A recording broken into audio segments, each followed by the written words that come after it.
여러분은 계획형이신가요? 아니면 즉흥적인 대처를 즐겁게 여기시나요? 여행이나 일을 할 때 즉흥적으로 결정하는 분들은 새롭게 발견하는 정보나 아이디어를 따라 유연하게 움직입니다.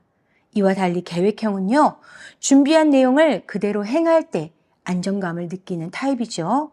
꼼꼼한 시간표와 계획에 따라 진행합니다.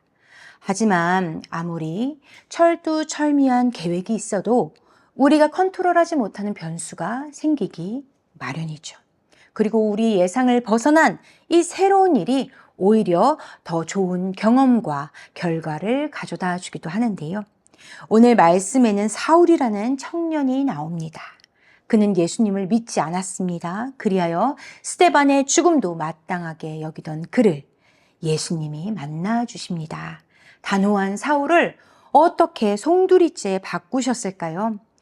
사울이 예수님께 그 굴복한 현장으로 우리 함께 나아가 우리에게도 찾아오셔서 새로운 삶으로 인도하신 이 주님의 지혜와 사랑을 다시 기억해 보기를 원합니다. 첫 번째, 나의 계획은 무너져도 괜찮습니다. 1절과 2절을 우리 함께 읽겠습니다. 사울이 주의 제자들에 대하여 여전히 위협과 살기가 등등하여 대제사장에게 가서 다메섹 여러 회당에 가져갈 공문을 청하니 이는 만일 그 도를 따르는 사람을 만나면 남녀를 막론하고 결박하여 예루살렘으로 잡아오려 함이라.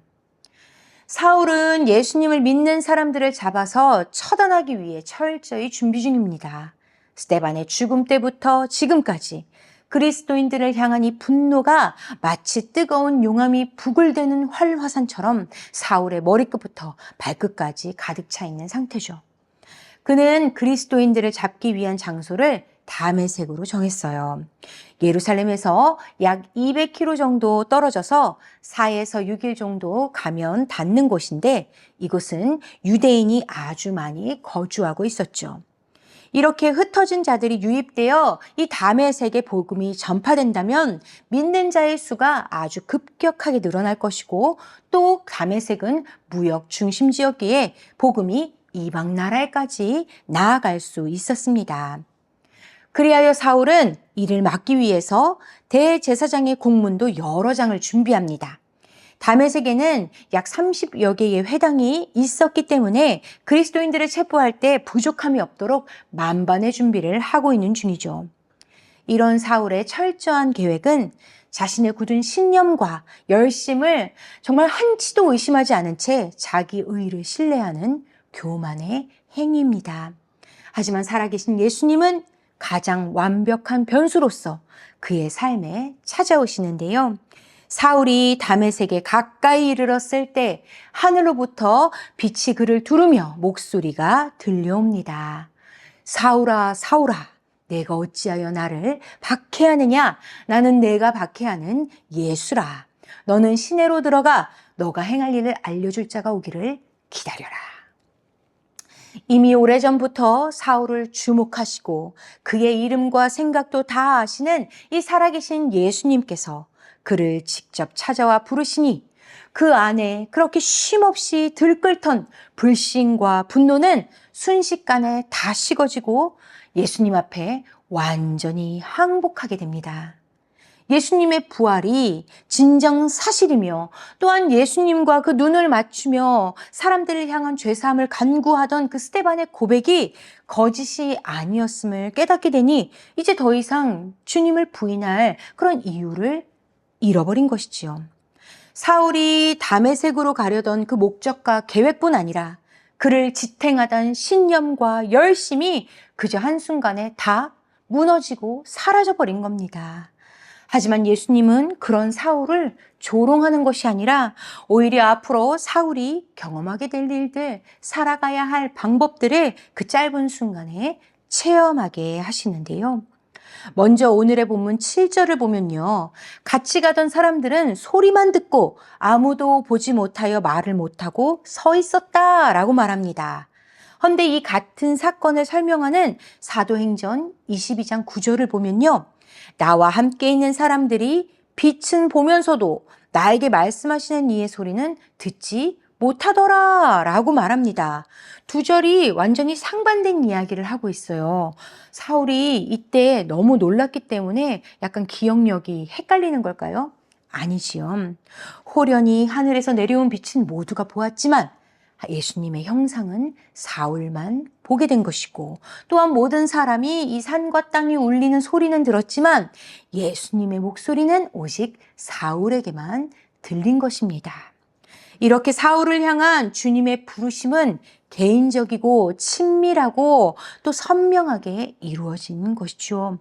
많은 사람들이 함께 주님을 보고 듣는 것이 사울이 사도로 부름받았다는 증언을 더 충분하게 만들 수 있습니다.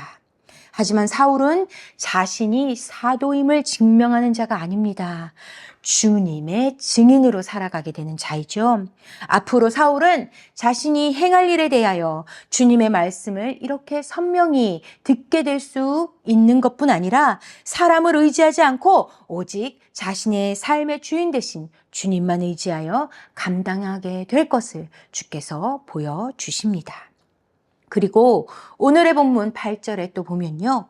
예수님을 만나고 난 뒤 사울은 앞을 보지 못하죠. 이는 예수님을 믿지 않았던 그의 영적인 상태를 보여줌과 더불어 앞으로도 예수님 없이는 아무것도 할 수 없는 그의 현실을 보여줍니다. 그리하여 살아계신 예수 그리스도를 따른 일은 이전처럼 내 지식, 내 열심, 나의 계획을 행하는 것이 아니라 성령의 이끄심을 의지하여 주님의 말씀만을 길 삼고 빛 삼아서 따라가야 함을 깨닫게 하시지요. 존귀한 성도 여러분, 우리 삶에도 주님은 예고 없이 찾아오셨어요. 주님이 우리의 삶에 찾아오시자 그동안 의심하지 않았던 나의 계획, 또한 내가 굳게 의지하던 이 세상의 기준들이 다 무너지고 말았습니다. 하지만 우리는 이 생각하지 못한 만남을 구원이요, 은혜라고 고백합니다. 왜냐하면 우리의 철저한 모든 계획보다 주님의 인도하심이 가장 완벽하기 때문입니다. 우리의 삶은 주님을 향한 예배이죠. 그러니 우리의 삶의 계획이 나 자신을 신뢰하거나 세상이 요구하는 대로 따라가서는 결코 안 될 것입니다. 먼저 우리는 인정해야 합니다. 나는 어떤 변수가 일어날지 깨닫지 못하는 자이며, 또한 변수가 내 앞에 일어난다 해도 스스로 해결할 능력이 없다는 사실을 말입니다.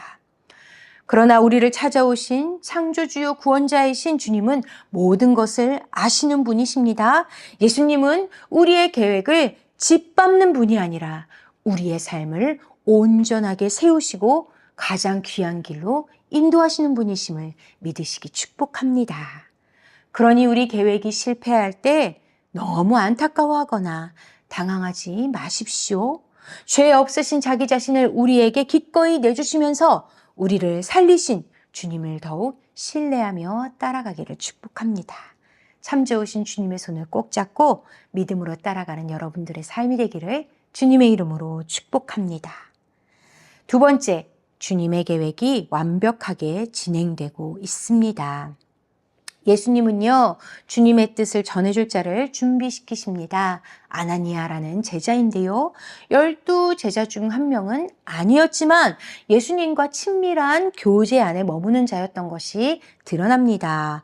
주님과 친밀한 교제는요, 기도와 말씀을 가까이 하면서 주님께 시선을 두고 살아가는 자이지요. 그러면 주님과 친밀한 자는 어떻게 주님과 소통하는지 우리 함께 보기 원합니다.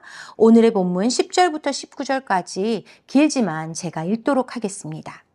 그때 다메섹에 아나니아라는 제자가 있더니 주께서 환상 중에 불러 이르시되 아나니아라 하시거늘 대답하여 주여 내가 여기 있나이다 하니 주께서 이르시되 일어나 집 가라 하는 거리로 가서 유다의 집에서 5 사람 사울이라 하는 사람을 찾으라.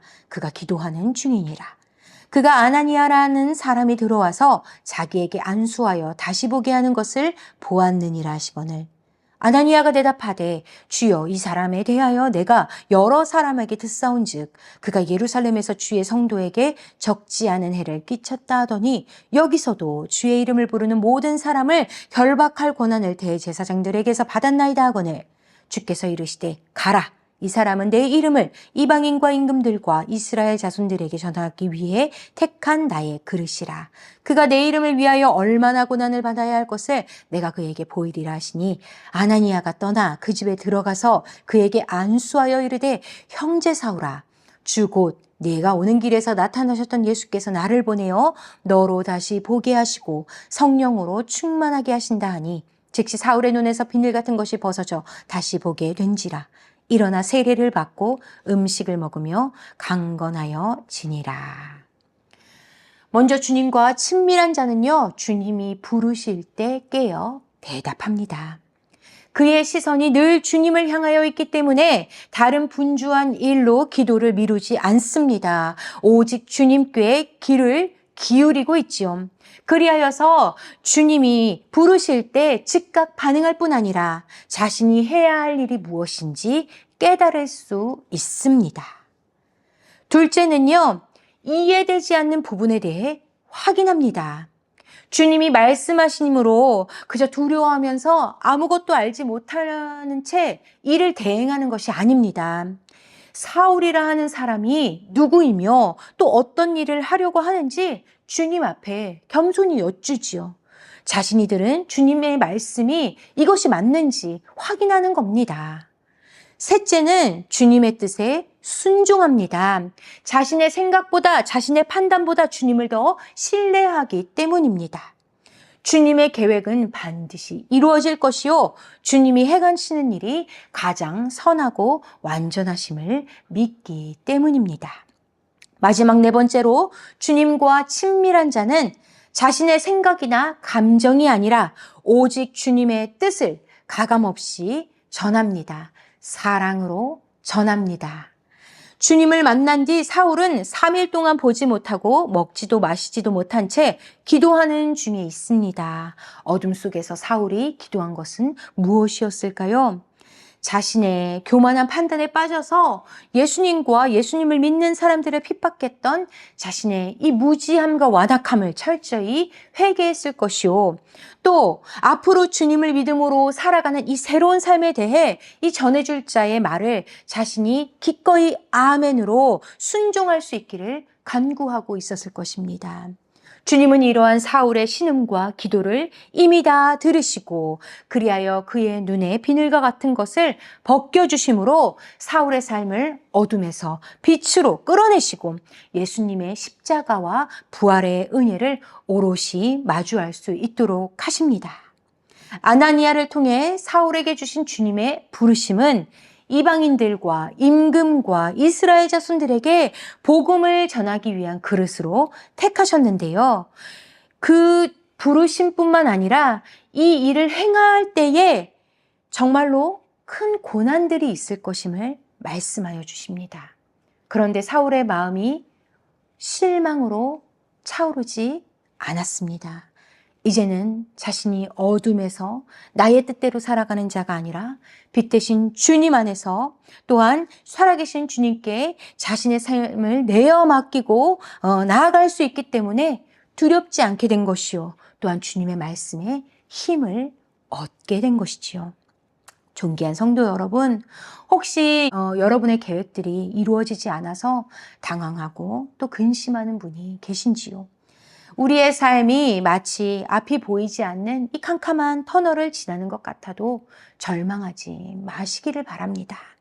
주님은 우리를 택한 그릇으로 삼으셨습니다. 그리하여 완벽한 변수로 우리 삶에 찾아오셔서 우리 안에 가득한 나의 중심적인 이 교만과 세상의 기준을 깨끗하게 비워내시고 질그릇과 같은 우리에게 보배이신 예수 그리스도를 담아주고 계신다는 사실을 기억하시기를 축복합니다. 그리하여 완전하신 주님과 날마다 동행함으로 존귀한 주님의 이 택한 증인으로서 정말 주님을 전하며 살아가는 여러분들이 되시기를 주님의 이름으로 축복합니다. 아멘.